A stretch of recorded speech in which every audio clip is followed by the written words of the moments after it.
intelligent que Dieu, pour dire que Dieu, tu avais oublié un alinéa dans la loi, tu aurais dû prévoir tel aspect. Dieu est plus sage et plus intelligent que nous. Et nous sommes l'argile et il est le potier. Nous nous soumettons à sa volonté. Quelqu'un m'envoie un amen intéressant.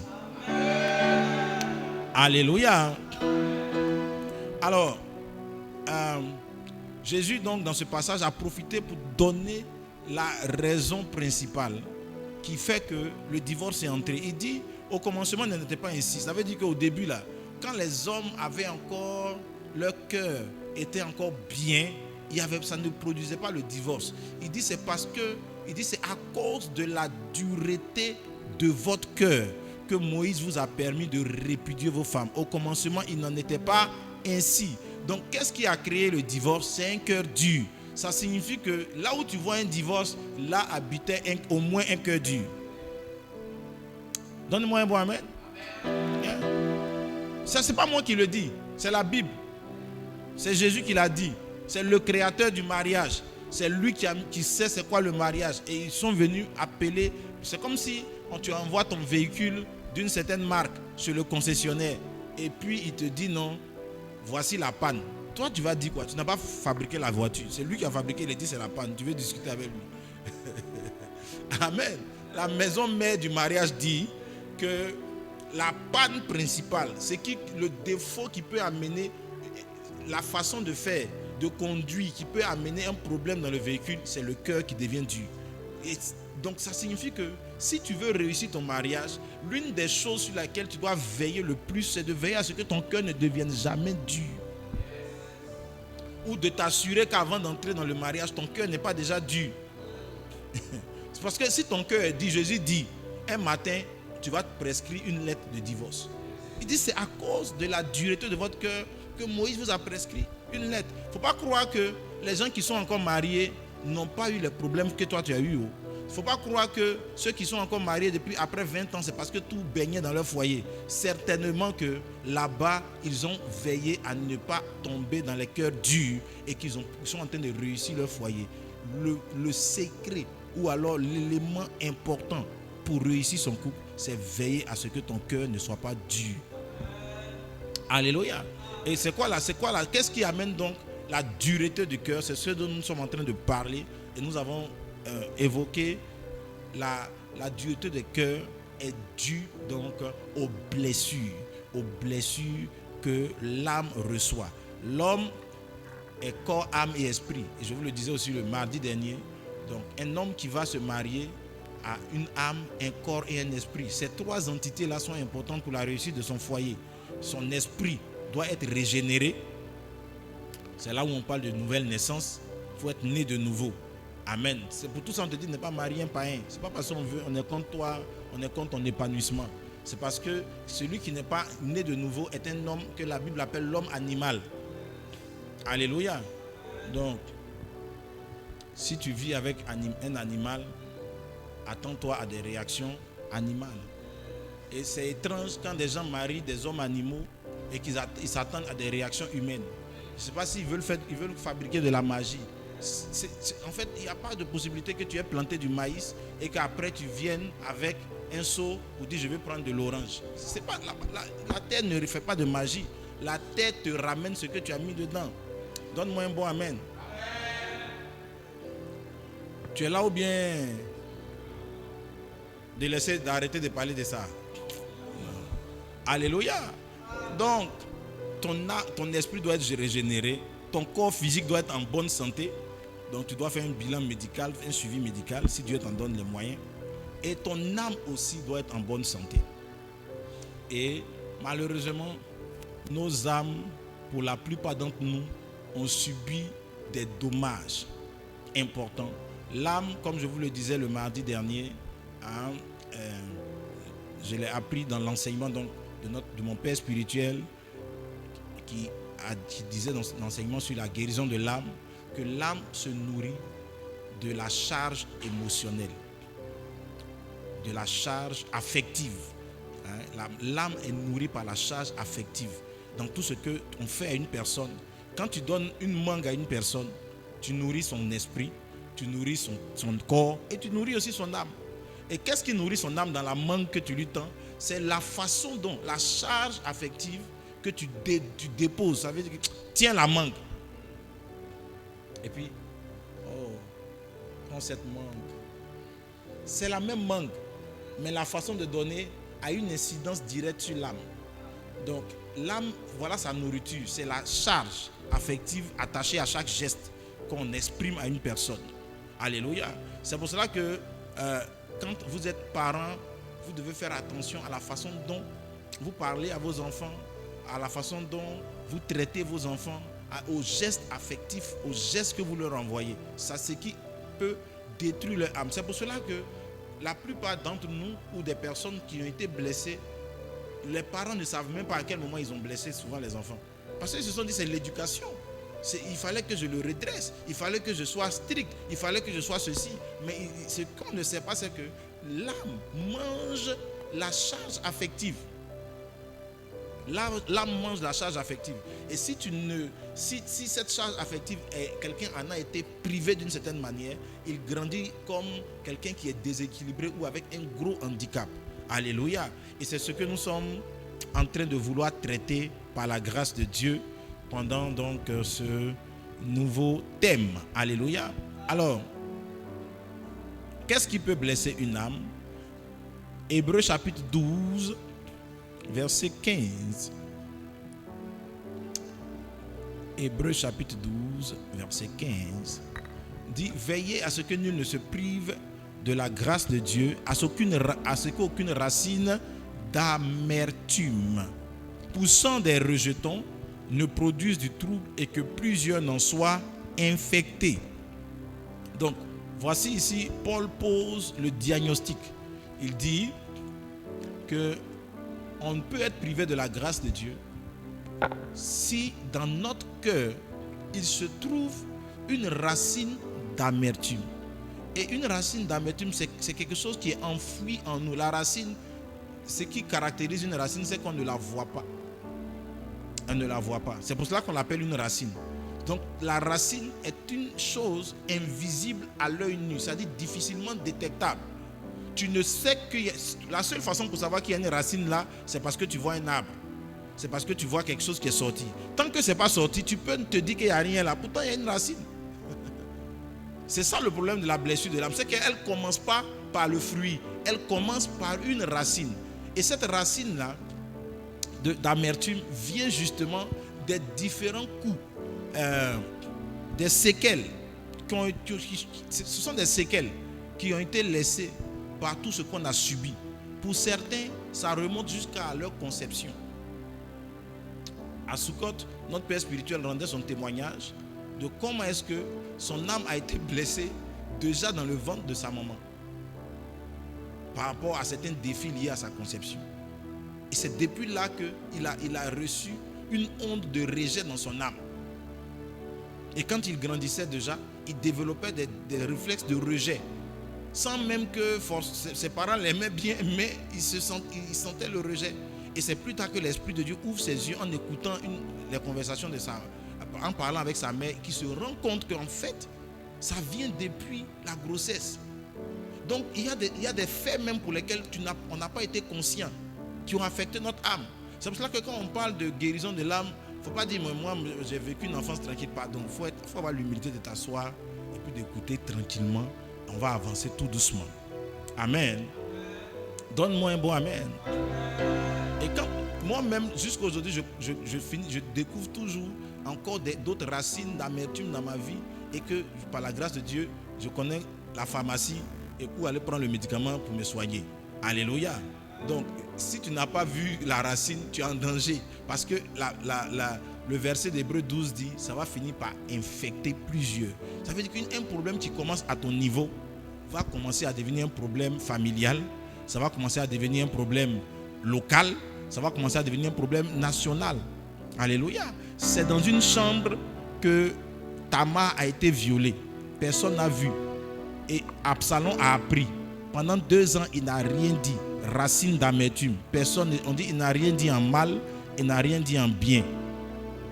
Son visage n'a pas changé. Mais 2 ans plus tard, il a tué quelqu'un. La racine a poussé des rejetons. Mais quand ça poussait des rejetons et que ça l'a amené à changer d'attitude, personne n'a soupçonné parce qu'il n'était plus aussi joyeux qu'avant, on ne le voyait plus rire avec tout le monde. Ça n'a pas interpellé les gens. La racine avait commencé à pousser des rejetons. À un moment donné, ça donnait du trouble. Voilà, quand son frère quelque part, il n'est pas dans le même endroit, mais personne n'a été attiré par ça. Au moment où les gens allaient se rendre compte, son frère était mort. Un bon garçon, promis à la royauté, est devenu un meurtrier à cause d'une racine d'amertume qui est restée dans son âme, qui n'a pas pris le temps de traiter. Donc c'est un sujet d'intérêt national. Donne un beau amen à Jésus. Donne un beau amen à Jésus. Alors, les blessures donc, peuvent provenir depuis notre conception. Ça peut provenir aussi des choses qu'on a vécues. Le rejet, des trahisons, les gourmets. Amen. Les gourmets gospel surtout.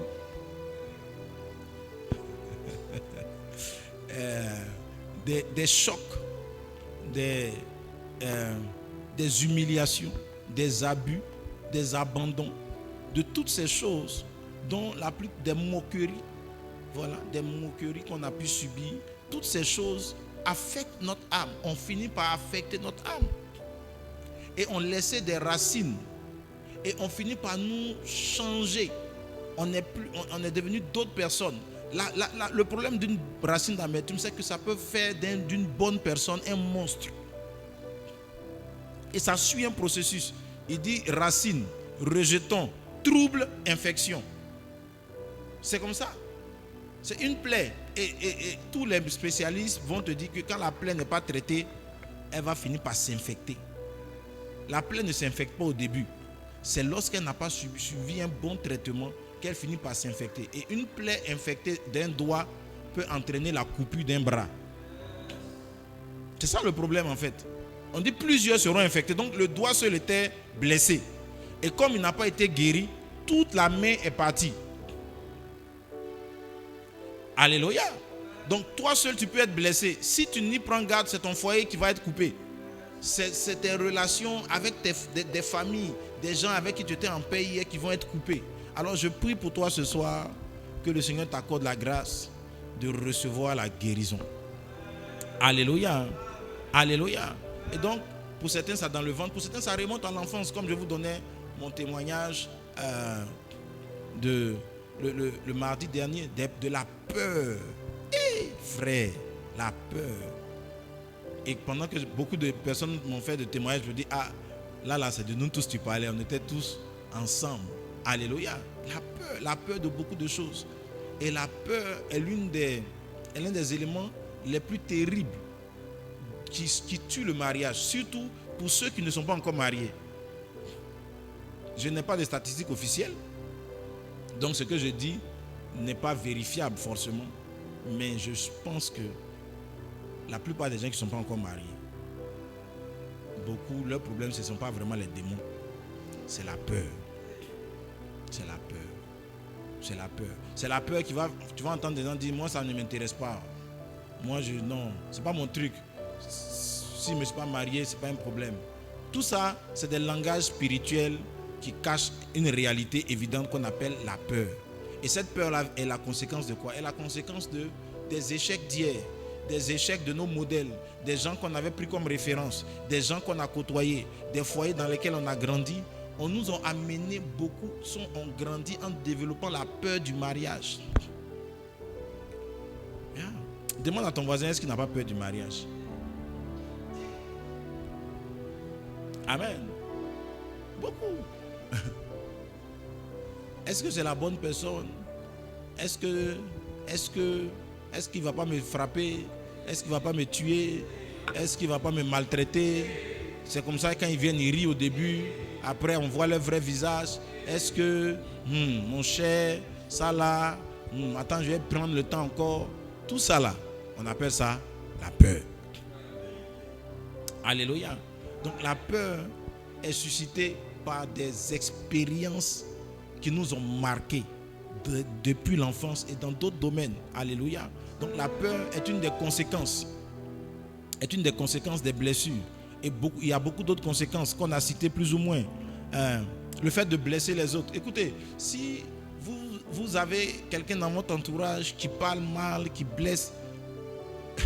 Je disais à quelqu'un aujourd'hui, le jugement des hommes sur d'autres hommes est faussé déjà. Toute personne que tu juges, il faut savoir que ton jugement est faux. Voilà. Il ne faut même pas penser, il ne faut pas dire je le connais, tu ne le connais pas. Tu ne le connais pas. Même tes parents, quand ils te jugent, c'est vrai qu'eux, ils ont un peu plus de données que les autres. Mais eux-mêmes, ils ne te connaissent pas. Parce que Dieu a dit à David, à Jérémie, avant que tu ne sois formé, je te connaissais. Donc il y a quelqu'un même qui t'a connu avant tes parents. Donc les hommes, il n'y a aucun homme qui te connaît. Et donc tout jugement humain est faussé parce que le jugement humain est basé seulement sur une partie de la vérité. Alléluia. Donc, et c'est pour cela que tu vas te rendre. C'est pour ça que déjà, si tu vois quelqu'un qui blesse les gens, au lieu de le juger, ce que ça doit te donner comme indice, ça te montre que c'est une personne qui est blessée. Parce qu'une des conséquences de la blessure, c'est que quand quelqu'un est blessé, il a tendance à blesser les autres. Il a tendance à blesser les autres. Voilà. Si tu vois quelqu'un qui est très, même 2-3, il démarre au quart de tout. Faut pas le juger, non, il est mauvais, il est ceci. Non. Calme-toi. Tu devrais savoir que cette réaction-là est un symptôme. C'est comme si, j'ai dit un jour à quelqu'un, j'ai dit en fait, si ton conjoint avait un mal de tête ou il faisait la fièvre, tu n'allais pas lui dire tu es mauvais. Tu ne lui aurais pas dit tu es devant moi, tu exagères. Là, ton premier réflexe, ça allait être de l'envoyer à l'hôpital parce qu'il est malade. Et comment tu sais qu'il est malade? Quand tu l'as touché, il a 39 de fièvre. Donc c'est un symptôme qui te montre qu'il y a une maladie. L'âme ne va pas faire chauffer le corps. L'âme ne va pas faire trembler de froid. Mais l'âme malade va s'exprimer par un symptôme qui te parle mal. Qui est dur, qui ne sait pas dire je t'aime. Il va tourner. C'est-à-dire que pour dire je t'aime, merci. Il y a des mots que quelqu'un qui est blessé, quelqu'un qui est malade émotionnellement, il dit merci, dit je t'aime, dit pardon. Hey! C'est-à-dire que le gars, il va t'envoyer un cadeau. Il a déconné, hein, mais dis pardon là. Non. Il va te dire comprends mon pardon. Mais prononcer le mot pardon.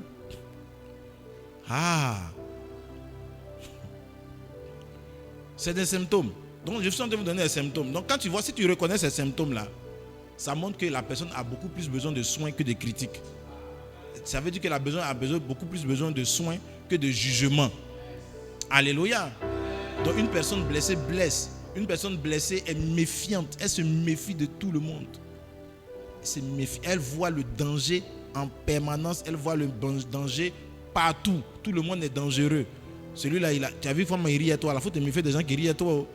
Demain, faut te méfier des gens qui ne rient pas avec toi. Faut te méfier. Il se méfie de tout le monde. Tout le monde est dangereux dans son entourage. Celui-là, fais attention. Hein. Tu as vu, de toute façon, son pantalon était là. Les gens qui ont les pantalons comme ça, quand les pantalons.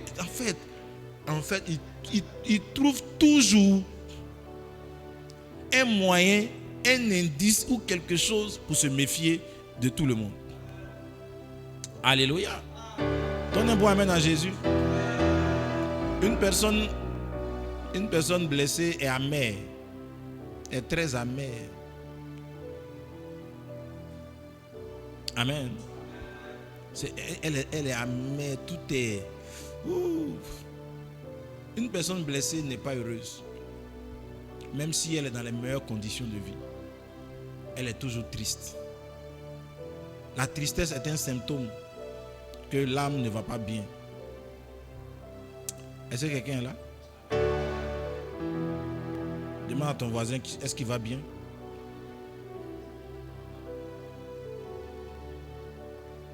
Il dit quoi? Il va pas bien. Donc les symptômes, une personne qui est blessée vit dans le rejet. Elle a l'impression que tout le monde la rejette, que personne ne l'aime. Donc elle arrive ici, le rejet, la susceptibilité. Pourquoi il ne m'a pas appelé? Quand je l'ai appelé là, pourquoi il a répondu comme ça? Donc c'est les gens qui vont toujours t'appeler. J'espère que tu n'es pas fâché. Hein? Non, pourquoi? Ah, vraiment, hier là, j'ai eu l'impression que la façon dont tu m'as regardé, on dirait que tu étais fâché. Ah, je n'étais pas fâché. Et tu es sûr, pardon. Donc le lendemain encore. Ah, tu n'as pas trop ri. Hein? Aujourd'hui là, tu étais calme. Tu es fâché. Tu es fâché? Non, faut pas. Non, tu es fâché.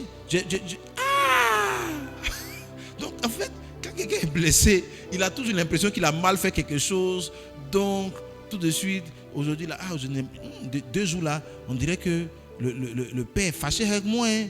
Il ne me regarde plus comme il me regardait avant. Ça crée la susceptibilité. Tu développes le rejet. Tu es dans des films personnels. Toi, tu écris le scénario, la réalisation, tout. Tu es dedans. Et souvent, tu es convaincu que c'est vrai. J'ai dit c'est vrai. Il n'est même pas. J'ai dit c'est vrai. Ils sont contre moi. J'ai dit c'est de moi ils parlaient. La dernière fois même à la réunion, là, quand ils sont sortis de la réunion net, et puis je passais là, j'ai vu que tous les regards étaient sur moi. Je suis sûr que le sujet principal de la réunion, c'était moi. Hey.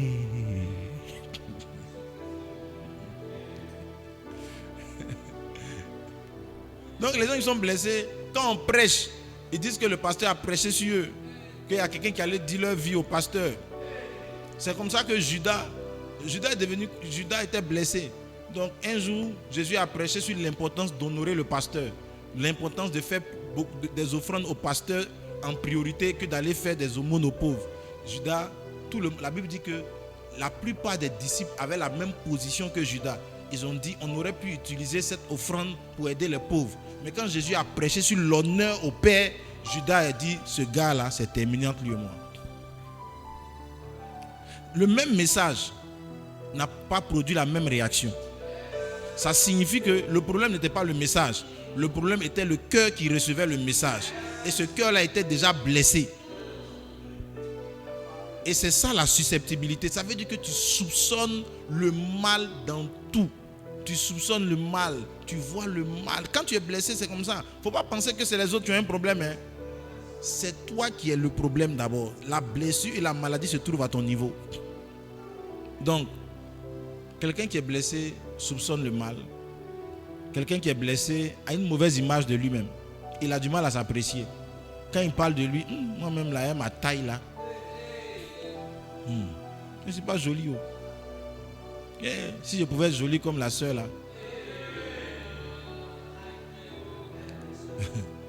Donc, elle ne se sent pas belle. Elle ne se sent pas importante. Elle n'a pas l'impression qu'elle mérite même que quelqu'un s'approche d'elle. Cette attitude-là nous cache une blessure. Amen. Une mauvaise image de soi. Je prie que tu en sois délivré au nom de Jésus. La dépression permanente, si tu es souvent dépressif, angoissé, si tu culpabilises souvent,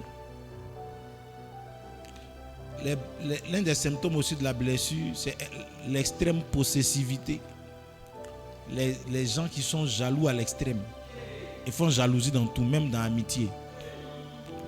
Si quelqu'un était leur ami, et puis 2 jours là, il a commencé à parler avec quelqu'un d'autre, il a parlé de ça. Donc tu t'imagines, tu vas aller épouser quelqu'un comme ça, qui est jaloux même des amis.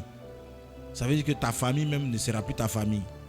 Tes amis ne seront plus tes amis. Parce qu'elle te veut pour elle seule. Parce que les gens blessés ne sont jamais rassasiés de l'affection que vous leur donnez. Les gens blessés sont comme des seaux percés dans lesquels tu verses de l'eau. Et tu as déjà essayé de remplir un seau percé? Et c'est ça. Et quand l'expérience à la maison, mets un trou dans un seau et commence à le remplir. Commence, tu vas voir. Que c'est une perte de temps que d'essayer de remplir un seau percé. Et que la priorité, c'est de faire quoi? De chercher à combler le trou avant de commencer à remplir le seau. Donc si tu épouses quelqu'un qui est blessé, c'est comme si tu étais en train de verser tout l'amour qui est en toi dans un seau percé. C'est épuisant, énergique. C'est-à-dire que c'est énergivore de rester et de vivre avec quelqu'un qui est blessé dans l'âme. Et tu vas lui faire un poème. Quand tu vas finir le poème, il va dire tu me mens, tu me blagues. tu ne m'aimes pas. Tu es sûr que tu m'aimes. Je dis, mais je viens de te dire, mais si tu m'aimais vraiment là, pourquoi tu n'es pas venu à l'heure?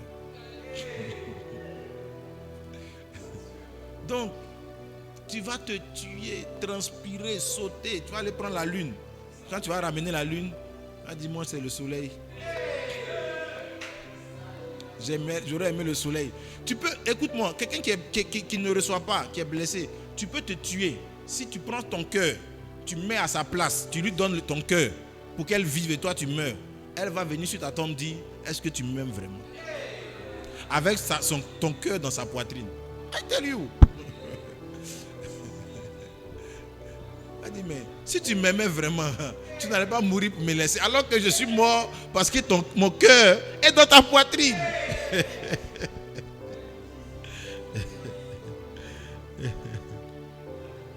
Alléluia.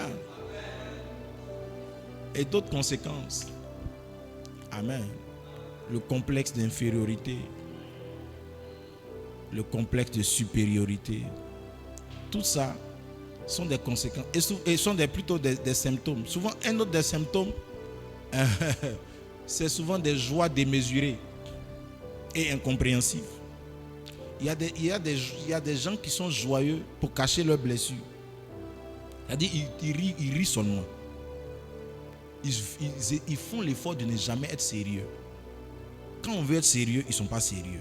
Tu as l'impression que tout est plaisanterie. En fait, tout ce qu'ils essaient de t'amener à faire, c'est d'essayer à ne soyez jamais sérieux. Parce que si vous essayez d'être sérieux, vous allez aborder des sujets qui dérangent. Et quand vous allez aborder ces sujets qui dérangent là, vous allez finir par découvrir que le gars avait un problème. Donc, et puis il rit en même temps, il met une blague, ça fait rire, quoi. Et puis on dit, le gars là, il est bien, il fait rire, il est gentil, il est joyeux. Il n'est pas joyeux, c'est un cacheur de blessures. Yeah. J'ai connu un frère comme ça, il ne se mariait pas, tu vois. Et c'est le gars, tout le monde disait, oh non, il est trop jovial, il est bien, il est cool. Et puis un soir, à mon parking, on était arrêtés, on causait. Toujours, il a toujours en tout cas, il est intéressant à vivre, quoi. Il est bien. Quand tu es avec lui, tu passes de bons moments, vous riez, vous causez. Il est très causant, jovial, vraiment, quoi. Et puis je lui ai demandé, pourquoi toi là même, pourquoi tu n'es pas marié? Oh, le père, c'est sérieux. Je vais me marier. Et puis je suis resté calme un coup. Puis je lui ai posé une question. Et ta maman?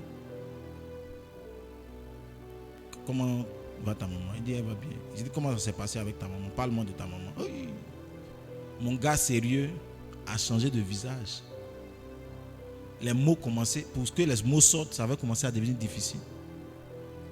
Et quand il était enfant, sa mère est partie en le laissant. C'est l'une des images qui a affecté sa vie. Qui a fait qu'il veut pas, il a peur de se marier parce qu'il se dit que elle va partir aussi comme sa mère est partie. Et ça l'a affecté. Donc toute sa comédie qu'il faisait là, c'était pour que personne ne découvre cette affaire de sa maman est partie. Donc ce jour-là, la discussion était devenue enfin sérieuse. Et on a abordé des sujets enfin sérieux. Et quand on est sorti de là, dans le mois qui a suivi, il a une soeur. Ils ont 3 enfants. Rapidement, il n'a pas perdu le temps. Amen. Donc, voici quelqu'un qui était blessé, mais que personne ne pouvait soupçonner. Parce qu'il avait le sourire. Donc, il y a des sourires qui sont des masques. Comment tu peux le savoir? Essaie d'aborder les vrais sujets. Quand tu essaies d'aborder des vrais sujets, c'est là que tu vas voir si le gars, c'est un gars jovial ou bien c'est un masqué. Donne un bon amen à Jésus. Donne un bon amen à Jésus. Alors, les conséquences sont énormes. Quand vous êtes malade émotionnellement, la première conséquence, Hébreux 12 dit, ça va te priver de la grâce de Dieu. Qui peut vivre sans la grâce de Dieu? Même les païens ont besoin de la grâce de Dieu. À plus forte raison, toi un fils de Dieu. Donc, être privé de la grâce de Dieu est la pire chose qui puisse arriver à un être humain. Alléluia. Alléluia. C'est quel verset? On dit 12-15. Miséricorde.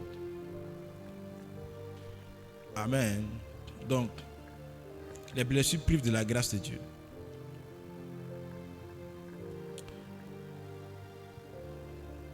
Et c'est la première conséquence. Elle est la plus grave.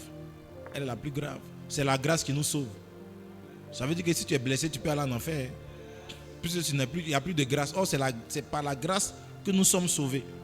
Donc, si tu es privé de la grâce, ton salut même est en jeu. Et pourquoi? Parce qu'il y a une blessure dans ton âme. Les blessures, la deuxième conséquence évidente, comme on parle de mariage, c'est le divorce. C'est Jésus même qui l'a dit. Il dit, il y a le divorce parce que vos cœurs sont devenus durs. Donc, la conséquence, après le fait d'être privé de la grâce de Dieu, c'est que si tu es blessé, tu vas aller tout droit au divorce.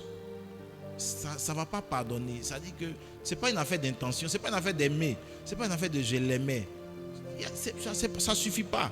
Ça ne suffit pas de dire je suis amoureuse. Si tu es amoureuse avec un cœur dur, ça va te rattraper. Si tu es amoureux avec un cœur dur, ça va finir par te rattraper. Alors, il faut vraiment faire attention. Amen. Troisième conséquence, une âme malade t'empêche d'apprécier la vie et de vivre le bonheur. C'est-à-dire, tu sais, quand ton âme est malade, il y a une maladie en Afrique qu'on appelle le paludisme. Quand tu tombes malade du paludisme, ça affecte ton goûter. Donc, ton palais devient fade, amer. Et les plats que tu aimais, tu as du mal à les apprécier à nouveau. Si tu aimais le poulet, poulet frit ou au four, quand tu as le paludisme, le poulet là même sent mauvais devant toi. Et quand tu essaies de goûter, tu as envie de vomir. C'est le même poulet. Il est toujours aussi bon. Qu'est-ce qui a changé? Ta langue. Donc tu ne peux plus apprécier les choses qui étaient bonnes. Donc de la même façon, quand ton âme est malade, c'est comme si tu as un palud émotionnel. Ce qui était doux n'est plus doux dans ton âme. Ce qui est appréciable, tu ne sauras pas l'apprécier. Alléluia. Donc être malade dans ton âme peut t'empêcher d'apprécier réellement le bonheur, d'apprécier la vie. Être malade émotionnellement, être blessé dans ton âme va te déconnecter des réalités de la vie. Ça te déconnecte. Tu es dans un autre monde. C'est ce que j'ai appelé le mardi dernier des lunettes. Ça te met dans des lunettes. Ça veut dire que tu vois la vie sur un seul angle. Et tu n'es pas prêt à le voir d'un autre angle. Tu es borné, ça te rend vraiment à part. C'est comme si tu as l'impression souvent que personne ne te comprend. Les gens blessés souvent vont te dire, moi je ne comprends pas, les gens ne me comprennent pas, personne ne veut me comprendre. Mais en fait, le fait que tu veuilles qu'on cherche à te comprendre, ça montre qu'il y a quelque chose qui ne va pas. Parce que normalement, là, on doit te comprendre facilement. Pourquoi toi seul, quand tu es allé à gauche, on ne t'a pas compris. Tu es allé à droite, on ne t'a pas compris. Tu es allé devant, on ne t'a pas compris. Tu es allé derrière, on ne t'a pas compris. C'est ton explication qui est le problème. Parce que tout le monde ne peut pas avoir la même maladie de compréhension à ton égard. Quelqu'un au moins t'aurait compris. Donc le fait que les gens aient du mal à te comprendre montre que tu es dans un monde à part. Et c'est dans ce monde-là que tu dois quitter pour rejoindre les autres. Alléluia. Évidemment, si tu es blessé avec toutes ces qu'on a citées, ça va t'empêcher d'atteindre le but de ta vie. Ça va éloigner les personnes importantes de ta destinée. Amen. Donc, un bon fiancé qui était là, à cause de ton âme blessée, toi-même tu vas le chasser. Voilà. Ou bien une bonne fiancée qui était là, mais ton âme est blessée. Tu as connu une fille qui était claire. Donc, depuis ce jour-là, toi et les filles claires, qui ont 1m65, qui sont nés en 1986, c'est la guerre.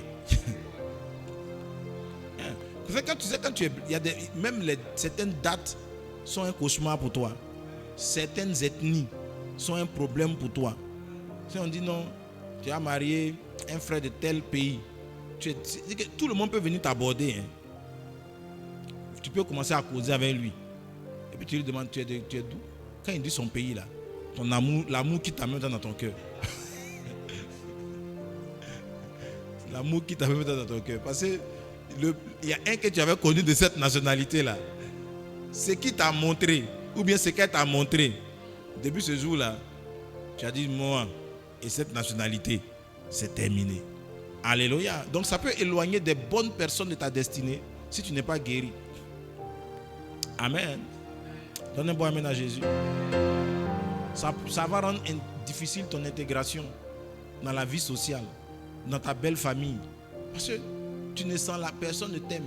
Tu ne vois la personne. Tu vas te méfier. C'est-à-dire que aller chez tes beaux-parents, ça serait un problème. Les recevoir chez toi, ça serait un problème. Parce que tu n'es plus sociable. Tu vas vivre dans la dépression. Une âme blessée va te faire, a pour conséquence aussi de faire vivre des gens dans le péché. Beaucoup de gens qui tombent régulièrement dans le péché du sexe viennent d'une âme blessée, soit par des abus. Les gens qui ont subi des abus sexuels souvent finissent par eux-mêmes tomber dans le péché du sexe de façon récurrente et sans remords. Donc, le fait d'avoir une âme blessée peut t'amener dans le péché. Et le fait aussi de ne pas savoir apprécier ta valeur. Parce que quand ton âme est blessée, tu n'as pas de valeur à tes yeux. Ton corps n'a pas de valeur à tes yeux. Donc, si quelqu'un vient te dire je t'aime, tu peux lui donner. Tu dis prends mon frère, toi au moins tu as dit je t'aime. Il y a d'autres là même, ils n'ont pas dit je t'aime, ils ont pris. Si toi au moins tu dis je t'aime et puis tu prends, ça fait quoi? Prends. Ça peut être aussi à l'origine de maladies physiques. Beaucoup de maladies physiques cachent des maladies émotionnelles. Amen. Ça peut t'éloigner de Dieu. Donne un bon amen à Jésus. Alléluia. Alors, on a plus ou moins déjà parlé de d'où ça vient, des causes. On a parlé des frustrations. Frustration, même des frustrations par rapport à Dieu. Des trahisons, le rejet, l'abandon, les humiliations, les injures, les outrages, etc. Les abus divers, les arrachements. Perdre quelqu'un de cher, ça détruit l'âme. Vous savez, souvent certaines pertes, c'est comme si tu sens qu'une partie de toi est partie avec la personne. Et ça laisse un gros vide dans ton âme qui est difficilement comblable si tu ne sais pas composer avec le Seigneur pour guérir. Les handicaps, certains handicaps brisent l'âme. Si tu as un handicap de naissance, un handicap, si tu n'as pas bien traité, ça peut te détruire émotionnellement. Les revers, les échecs dans la vie aussi brisent émotionnellement. Alléluia. Brisent émotionnellement. Et justement, pendant que je me préparais, une affaire, une autre histoire m'est revenue de, je ne dirais pas mon enfance, mais un peu plus grand. Ma mère était très souvent malade. Et la récurrence, le fait qu'elle soit très souvent malade, avait amené un certain désespoir. Et ça avait fini par jouer, même sur mes études, ma concentration, mon espoir de devenir quelqu'un. Donc, sans que je ne me rende compte, à un moment donné, je n'aime plus la vie. Parce que tout le temps, ta maman est à l'hôpital, elle souffre devant toi, ça affecte ton âme. Et ça crée un découragement, une déception. Parce que souvent, quand tu es encore jeune, la première personne pour qui tu veux te battre pour devenir quelqu'un là, c'est pas pour ta femme, tu ne la connais pas.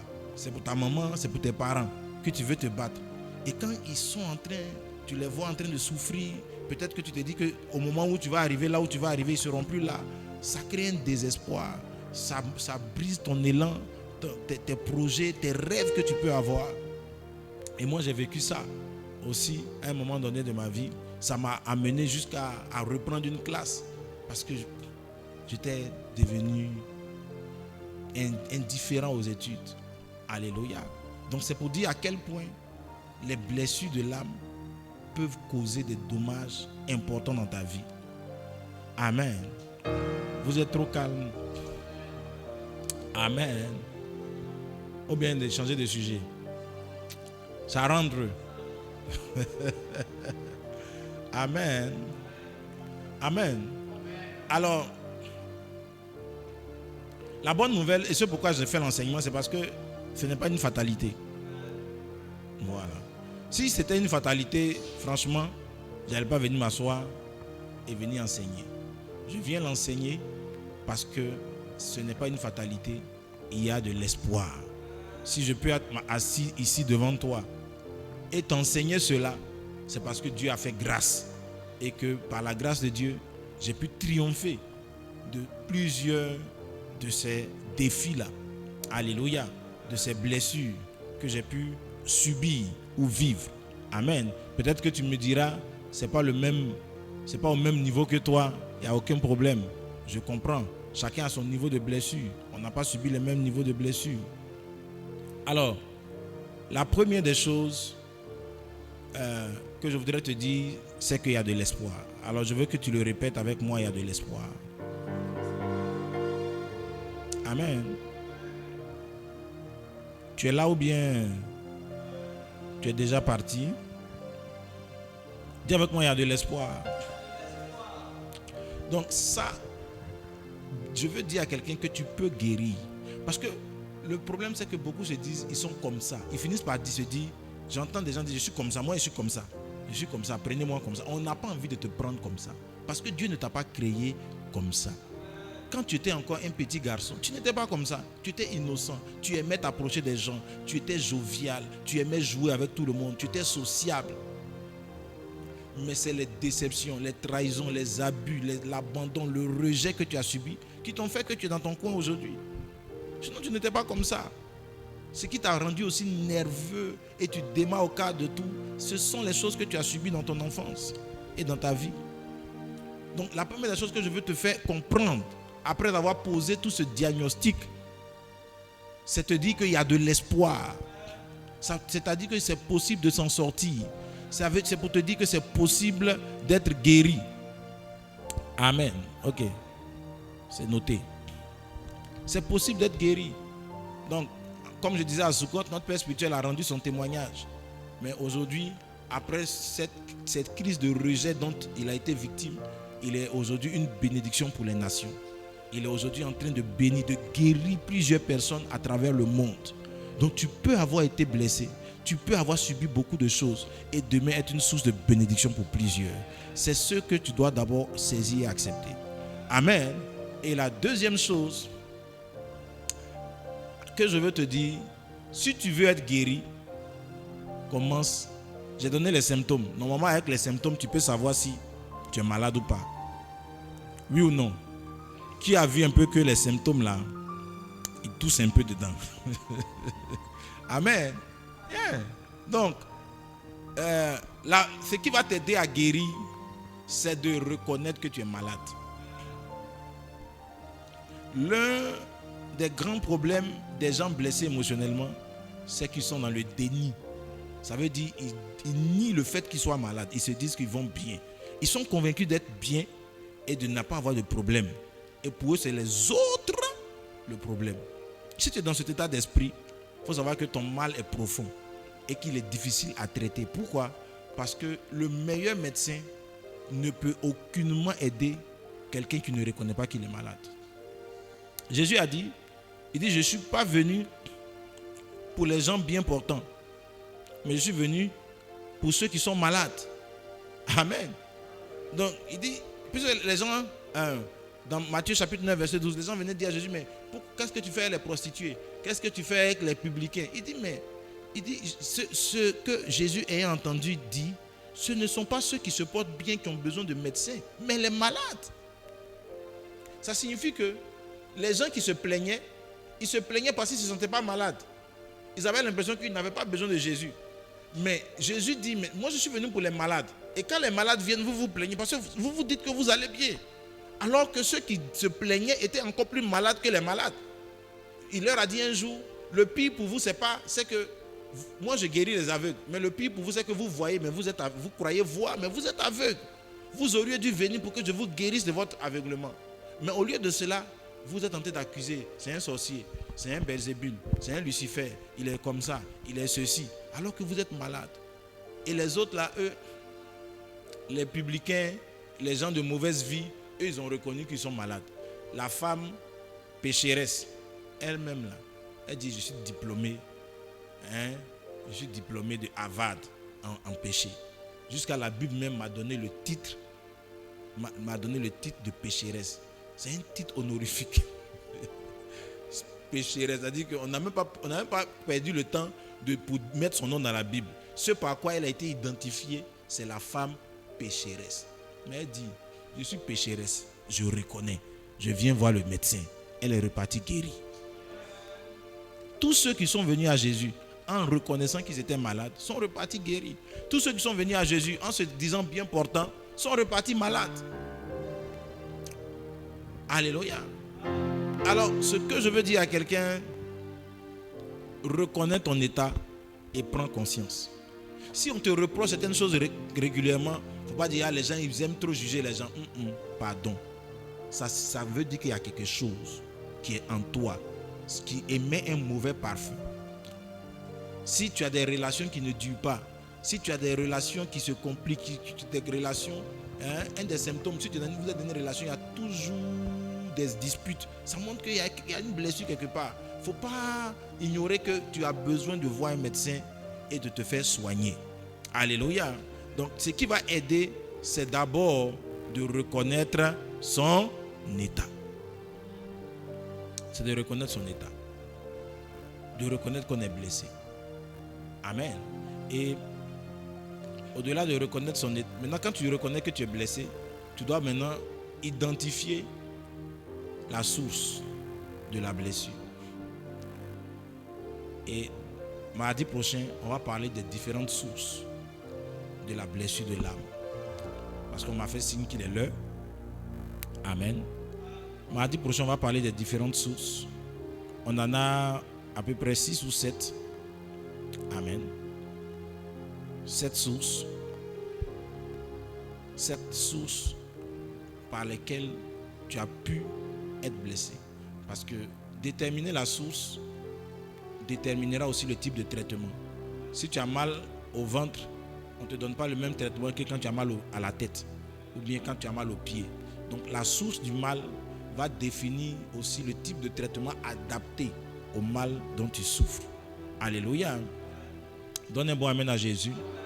Et ça, je vais vous expliquer ça en long et en large le mardi prochain par la grâce de Dieu. Si Dieu nous le permet, si Dieu le veut, s'il plaît à Dieu. Alléluia. J'espère que le Seigneur a parlé à quelqu'un ce soir et que quelqu'un a été béni. Alléluia. Là, comme votre connexion est-elle bonne?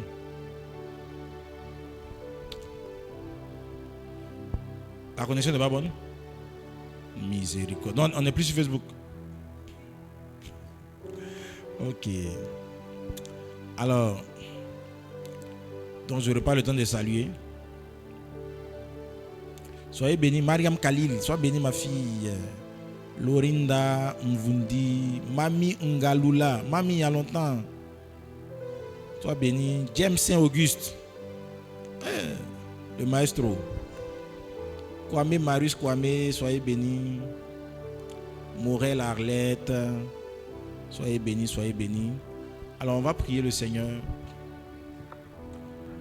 en rentrant chez nous ce soir avec l'idée qu'il y a de l'espoir. Que le Dieu de Pasteur Mohamed peut aussi te restaurer. Le Seigneur qui a dit, il a dit dans sa parole, il dit l'Esprit du Seigneur l'Éternel est sur moi parce qu'il m'a oint pour annoncer une bonne nouvelle et pour guérir ceux qui ont le cœur brisé. Ça veut dire que le cœur brisé sont une priorité pour le ciel. Sont une priorité. Jésus a mis le cœur brisé comme une priorité pour son ministère. Il dit l'Esprit du Seigneur est sur moi parce qu'il m'a oint pour guérir ceux qui ont les cœurs brisés. Parce qu'il sait qu'un cœur brisé va détruire le mariage qu'il a institué. Donc il a mis un point d'honneur. Il a une onction. Il y a une onction que Dieu déploie pour guérir les cœurs brisés. Alors si ton cœur a été brisé, déchiqueté, ce soir je viens te dire qu'il y a de l'espoir. Et qu'il y a une onction pour traiter avec cela. Et que si tu restes attaché à ton Dieu, Dieu va faire en sorte que cette blessure, que cette douleur se transforme en chant d'allégresse, en cri de victoire. Que là où tu pensais être humilié, cette humiliation deviendra ton élévation. Merci Seigneur. Tu nous donnes de l'espoir. Tu chasses de nos vies le désespoir. Tu restaures nos cœurs. Tu nous montres Seigneur. Tu nous convaincs de péché, de justice et de jugement. Que ceux qui étaient encore dans le déni qui essayaient de se convaincre qu'ils allaient bien. Seigneur, convainc-les par ton esprit, afin qu'ils puissent aider, afin qu'ils puissent reconnaître et qu'ils puissent saisir leur guérison. Merci pour ta fidélité, Seigneur. Merci pour ta grâce, mon Dieu. Bénis cette soirée au nom de Jésus. Amen. Soyez bénis. Rendez-vous mardi. Yeshua, on se laisse avec un Yeshua.